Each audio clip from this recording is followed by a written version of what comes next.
Hello everyone. Shuey को news के through लुजियान के एक्सीडेंट का पता चल चुका होता है। वो बहुत ही ज़्यादा परेशान होके उसे देखने हॉस्पिटल जाने लगी थी। बाहर आदमियों ने शोर मचाया होता है कि एक प्रोजेक्ट की वजह से लुजियान ने उनकी प्लेस को डिमोलिश करने का डिसाइड किया, इवन कि इनके घर और क्लिनिक को भी। इसी बात से लीबे तो बहुत ही ज़्यादा भड़का हुआ था कि लुजियान की इतनी हिम्मत कैसे हुई। ये उसे काम डाउन रहने को कहती है और खुद उससे मिलने फिर हॉस्पिटल ही पहुंच आई थी। अभी तो वो शॉर्ट कोमा में ही था। ये उस पर खूब गुस्सा करती है कि तुमने आखिर हमारे साथ ऐसा क्यों किया। वो कहाँ सुन रहा था। ऊपर से ताइक आके उसे पेशेंट से मिलने का टाइम ओवर होने का बताता है कि अभी डॉक्टर्स इसका चेकअप करने आने वाले हैं। उसे जाते देख के फिर रोकने लगता है कि मैं तुम लोगों के घर और जगह को बचाने की पूरी कोशिश करूँगा, तो तुम परेशान मत हो। उसे तो उनसे हमदर्दी जगाने की कोशिश ही कर रहा था। वह वो भी उसे थैंक्स कहती फिर वहाँ से चली जाती है। असल में पूरी जगह को डिमोलिश करने के पीछे असल हाथ तो उसी का ही था। लूजियन तो बेचारे को कोई होश ही नहीं होता। घर पे एक आदमी इन्हें ही अब सबके लिए कुछ करने को कहता है। शुई उस बारे में बात करने ताइक के पास पहुंच आई थी। अब उसके सामने वो यूँ प्रिटेंड करने लगता है कि जैसे उसके हाथ बंधे हों, वो कुछ भी ना कर पा रहा हो। फिर भी इसे कहने लगता है कि तुम परेशान मत हो और घर की भी ज़्यादा टेंशन लेने की कोई भी ज़रूरत नहीं है। एंड देन उसका हाथ पकड़ के उसे एक प्लेस दिखाने ही ले जाने लगता है। इधर मिस्टर ही लीबे को लुजियान के पास चलने के लिए कहता है कि देखो, तुम तो फिर एक माहिर डॉक्टर हो ना, और अपने डैड की तरह एक दफ़ा कम से कम लुजियान को जाके देखो तो सही। मुझे लगता है उसे सिर्फ तुम ही ठीक कर सकते हो। बट ये नहीं मानता कि उसने जो कुछ हमारे साथ किया है, क्या वो सब कुछ मैं भूल जाऊं, और ऐसे कैसे मैं वहाँ पे जा सकता हूँ। इधर ये साहब शुई को एक बड़ी क्लिनिक दिखा के यहाँ शिफ्ट होने के लिए कहते हैं कि मैंने ये सब तुम्हारे लिए बाय किया है, सो इनकार मत करना। और अपनी दूसरी वाली प्लेस को तुम छोड़ ही दो। साथ में उसे हक भी कर लेता है। वो जल्दी से पीछे हो जाती है। वो अपने होम टाउन को छोड़ के यहाँ नहीं आ सकती थी। उसकी यादें तो उन्हीं के साथ ही वाबस्ता थी, इसलिए उसके लिए तो वो ताइक से एक्सक्यूज़ कर लेती है कि मुझे तुम्हारी कोई हेल्प नहीं चाहिए, मैं ऐसे ही ठीक हूँ। और ये कहती वो तो फिर वहाँ से चली जाती है। मिस्टर ही तो लीबे को बहुत मनाने की कोशिशें कर रहे होते हैं। इतने में शुई आ जाती है। वो अब इसे अपने साथ चलने को कहते हैं। वो फिर मान ही गई थी, क्योंकि मरते वक्त डैड ने उनसे प्रॉमिस लिया था कि चाहे जो हो जाए, ह्यूमैनिटी तो पेशेंट का ट्रीटमेंट करने में ही है। सो वो ये बात कैसे भूल सकती थी। उसके साथ साथ लीबे भी लुजियान के पास पहुंच आया होता है। अब ऊपर से चाहे जितना कोल्ड बनता भी रहे, पर मन से तो वो बहुत ही ज़्यादा काइंड हार्टेड था। फाइनली फिर लुजियान को होश आ ही जाता है, और दोनों अपना काम ख़त्म करने के बाद फिर वहाँ से चले जाते हैं। तभी हॉस्पिटल में एक किडनैपर की एंट्री होती है। ऑब्वियसली सी बात है, इसे ताइक ने ही उसे किडनैप करने के लिए भेजा था। रास्ते में लीबे को याद आता है कि लुजियान का प्लास्टर उतारना तो हम भूल ही गए।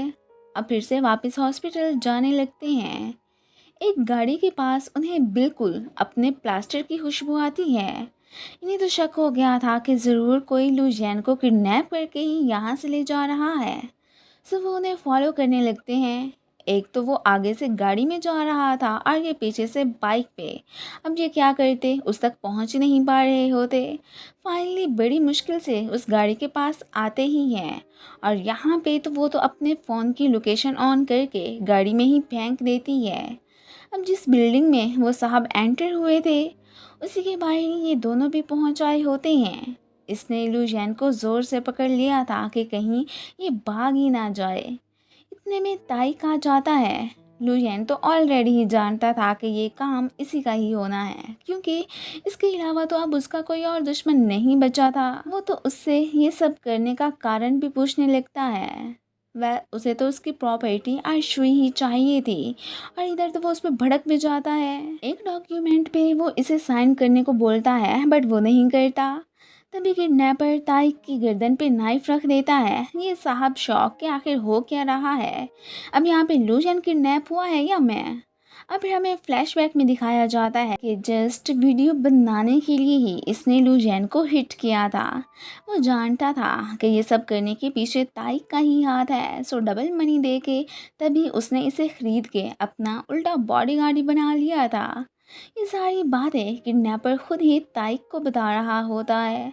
वो तो परेशान कि अब तक मैं इन लोगों के हाथों से उल्लू बनता आया था।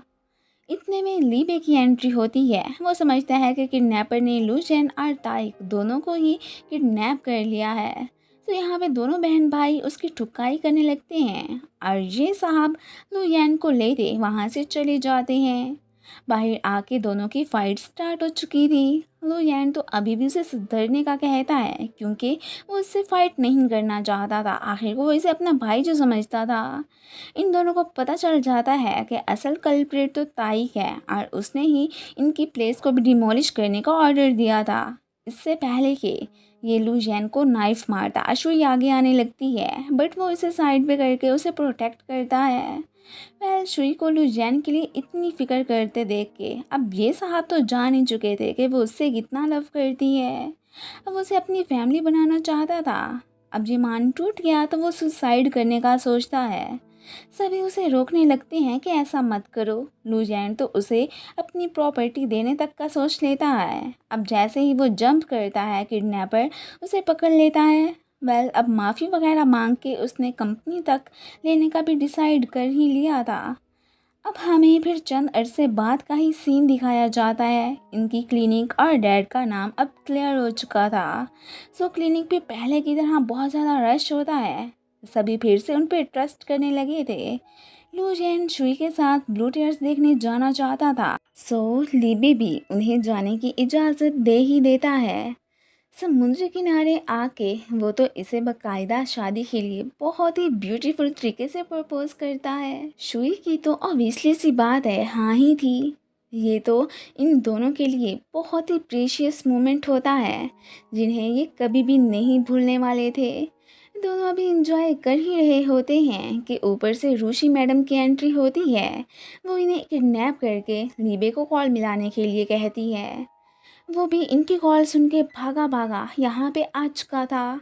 बट आगे से उसे ऋषि की तरफ से लव कन्फेशन का ही सरप्राइज मिलता है। उसने जानबूझ के इन्हें किडनैप करने का नाटक ही किया था। वो तो इतने दिनों के बाद इसे देख के बहुत खुश होता है। फाइनली उसकी बेल जो हो चुकी थी। अब चारों मिल के फायरवर्क्स जलाते हैं और वो एक साथ में बहुत ही अच्छा क्वालिटी टाइम स्पेंड करते हैं।